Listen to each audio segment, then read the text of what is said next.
Ogni giorno 17 nuovi malati di tumore, ogni giorno gli ospedali di Padova fanno 17 diagnosi di neoplasia, 86 nel Veneto. Una fotografia drammatica, quella che emerge dal primo rapporto sulla salute della popolazione padovana presentato questa mattina nella direzione generale dell'ULSS 6.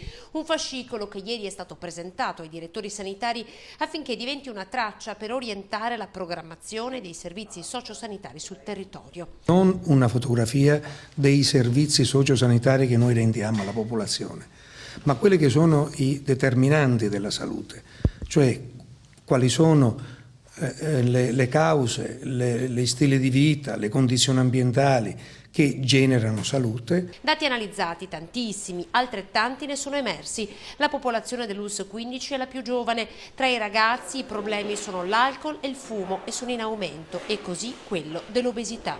Del consumo di alcol, specie nelle fasce adolescenziali, che assume rilievo notevole nel nostro territorio, con differenze interessanti, ripeto, nelle tre ex ULSS. È su queste differenze che noi lavoreremo.